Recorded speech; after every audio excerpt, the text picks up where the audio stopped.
In the quiet spring of 1977, a group of farmers digging a well near the city of Xi'an struck something hard beneath the red dirt of Shanxi province.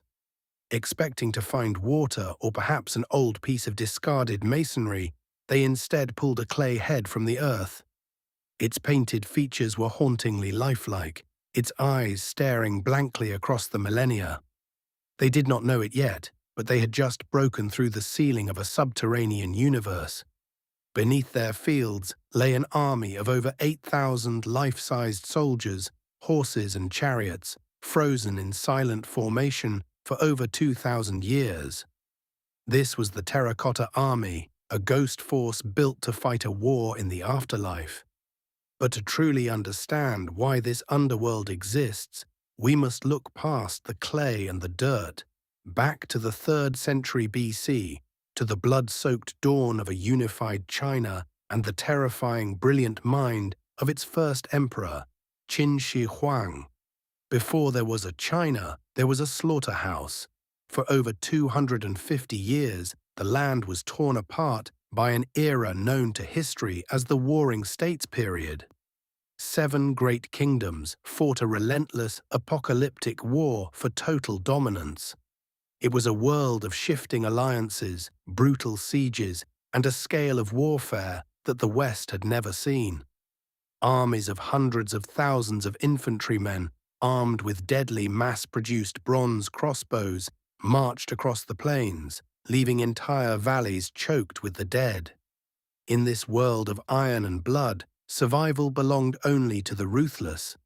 Into this chaos, in the year 259 BC, a boy named Ying Jing was born into the royal house of the Kingdom of Qin. Qin was located in the rugged, mountainous northwest, looked down upon by the older, more cultured eastern states as a semi-barbaric fringe. But this harsh landscape bred a martial culture of discipline, efficiency, and absolute obedience to the law. When Ying Zheng was just 13 years old, his father died, and he ascended the throne of Qin. For the early years of his reign, the young king watched, learned, and bided his time under the regency of his mother and the cunning prime minister, Lu Buwei. When he finally seized full power in his early 20s, Ying Zheng unleashed a storm upon the earth. He embraced a ruthless political philosophy known as legalism.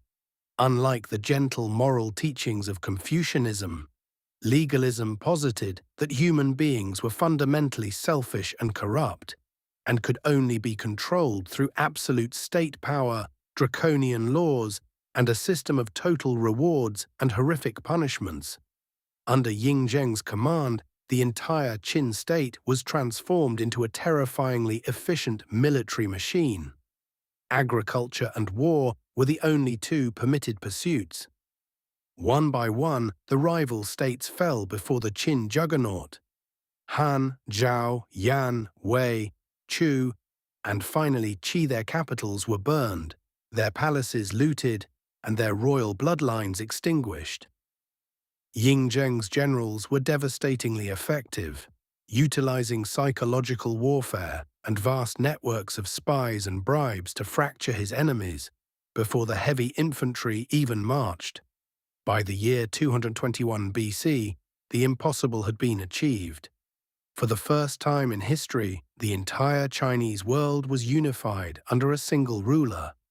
Ying Zheng looked upon his vast new domain and realized that the old title of king was no longer grand enough for what he had accomplished. He combined the ancient words for the mythical god-kings of the past, creating a new title, Qin Shi Huang, the first emperor of Qin. Qin Shi Huang knew that conquering an empire was easy compared to the task of keeping it together. The conquered peoples spoke different languages, used different currencies, measured their fields with different scales, and wrote with different characters. If these differences remained, the empire would fracture back into chaos the moment his armies turned away. With a series of sweeping authoritarian decrees, the first emperor set about standardizing the human experience. He abolished the old feudal system entirely, dividing the empire into 36 military districts governed not by hereditary lords, but by bureaucrats appointed directly by the throne. He standardized the currency, introducing the copper ban liang coin with a square hole in the center, a design that would influence Asian currency for 2 millennia. He standardized the axle widths of all carts, ensuring that every vehicle could travel perfectly in the deep ruts of the vast, newly constructed imperial highway system that radiated out from his capital of Xianyang. Most importantly, he standardized the written script, creating the small seal script. Even if people across his empire could not understand each other's spoken dialects, they could now read the exact same imperial laws.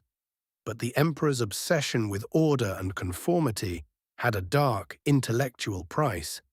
In 213 BC, at a grand royal banquet, a traditionalist scholar dared to criticize the emperor's reforms, suggesting that Qin should return to the ancient ways of the Zhou dynasty. The emperor's grand chancellor, Li Si, responded with terrifying legalist logic. The scholars were using the past to defame the present and confuse the minds of the people. Qin Shi Huang issued a decree that shook the intellectual foundation of China, the burning of the books. All historical chronicles outside of the Qin state records, all copies of the Confucian classics, and all philosophical treatises were collected from private libraries and thrown into massive public bonfires. Only practical manuals on agriculture, medicine, and divination were spared. A year later, when the emperor discovered that scholars in the capital were still secretly criticizing his tyranny and searching for forbidden knowledge, he ordered a horrific purge. Over 460 scholars were arrested, forced to dig a massive trench, and buried alive in the earth as a warning to anyone who dared to harbor an independent thought. As the emperor grew older, his absolute power began to twist into absolute paranoia.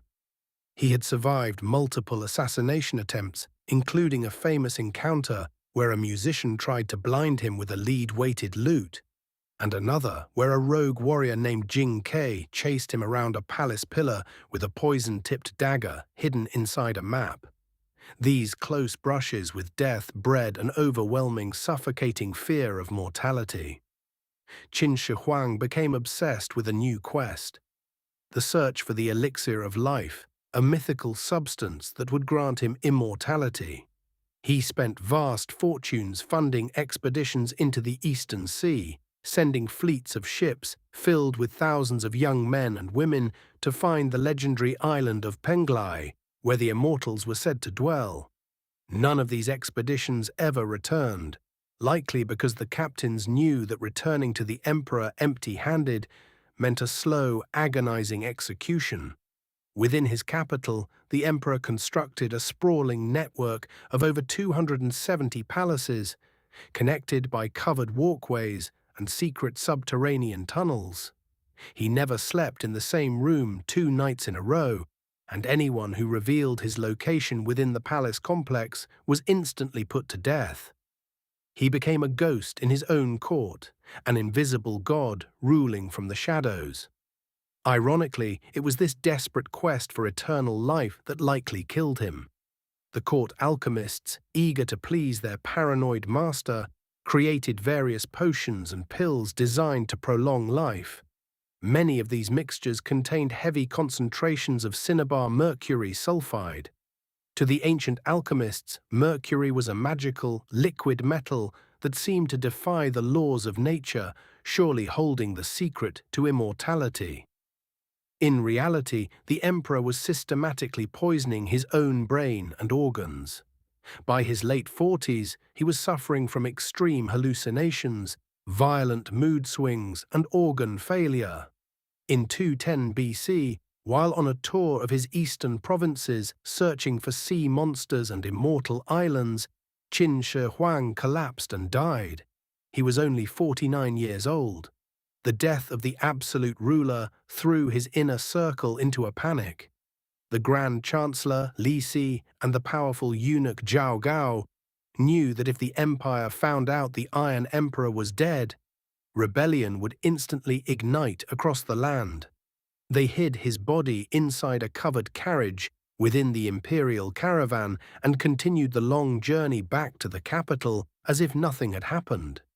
Because the summer heat caused the emperor's corpse to rot rapidly, filling the air with a horrific stench, Zhao Gao ordered a cartload of salted, rotting fish to be placed immediately behind the royal carriage to mask the smell of the decomposing sovereign. For weeks, the first emperor of China traveled through his empire as a hidden, decaying corpse, surrounded by the stench of rotting fish, while bureaucrats brought reports and food to his closed carriage curtains. When the caravan finally reached Xi'an, the death was announced, and Qin Shi Huang was laid to rest in a tomb complex that had been under construction since the very first year of his reign.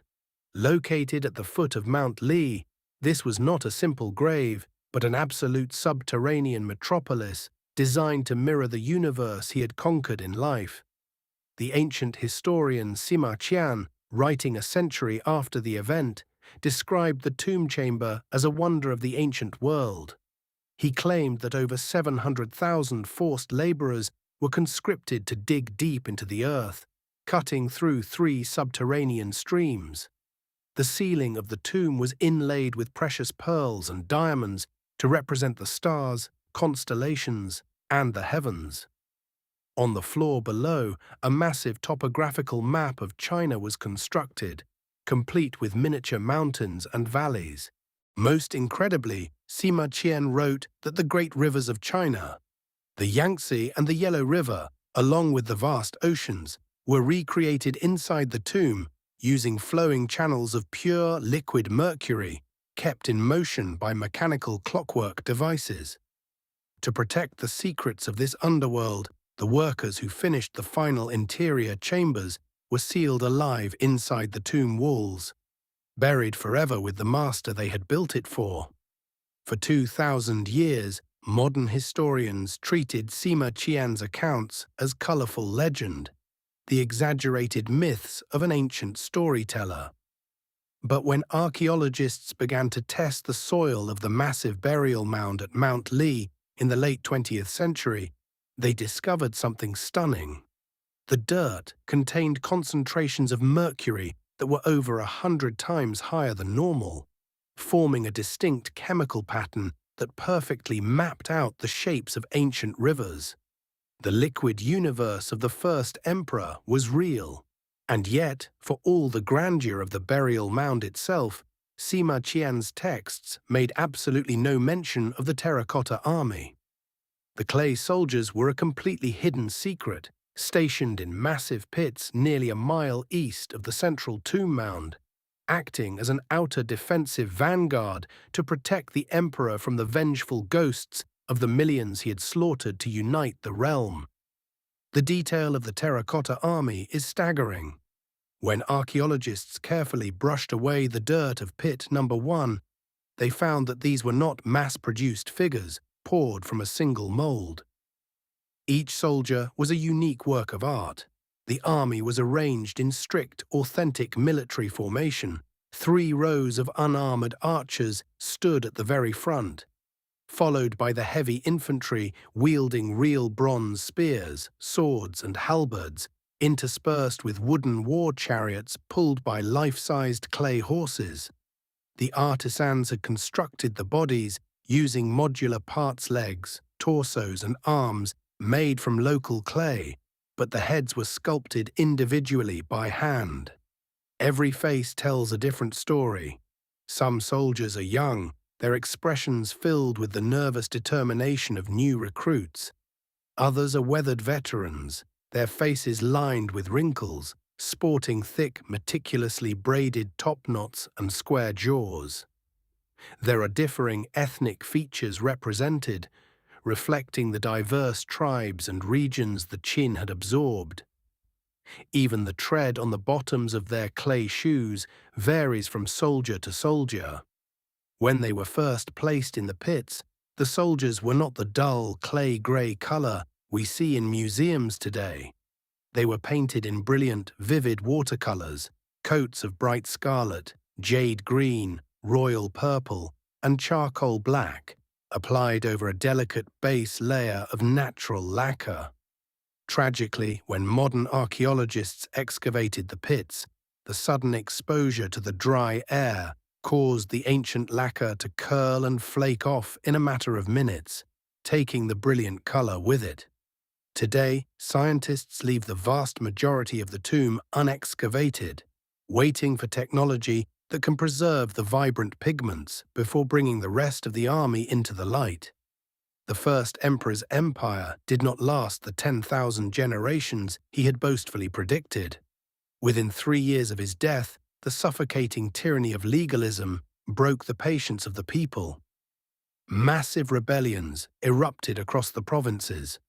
A rebel army, led by the general Xiang Yu, marched on the capital, looting the palaces and setting fire to the timber roofs of the terracotta pits.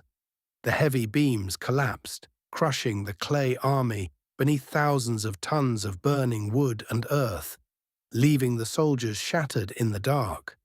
The Qin dynasty collapsed utterly, replaced by the Han dynasty, which wisely tempered the harshness of Qin law with the moral guidance of Confucianism, creating the cultural blueprint that would define China for the next 2 millennia. But the foundation had been laid. The concept of a unified China one language, one script, one cultural identity survived the fall of its creator. Today, the terracotta soldiers stand once again in their pits near Xi'an, meticulously pieced back together by the hands of modern conservators. They are broken, scarred by fire, and stripped of their brilliant paint. But they still stand in their ancient formations, staring toward the east. They are a haunting, beautiful monument to an era of unparalleled ambition and terrifying tyranny. They are the silent witnesses to the birth of a nation, guarding an emperor who traded his humanity for a shot at immortality, leaving behind a universe of clay to remind the future that he was here. Thank you for watching Layback Historian. If you enjoyed this deep dive into the dust and destiny of China's first emperor, make sure to subscribe, leave a comment about the mysteries of the Mercury rivers, and share this video with fellow travelers of the past. Until next time, take care and keep exploring the stories that shape our world.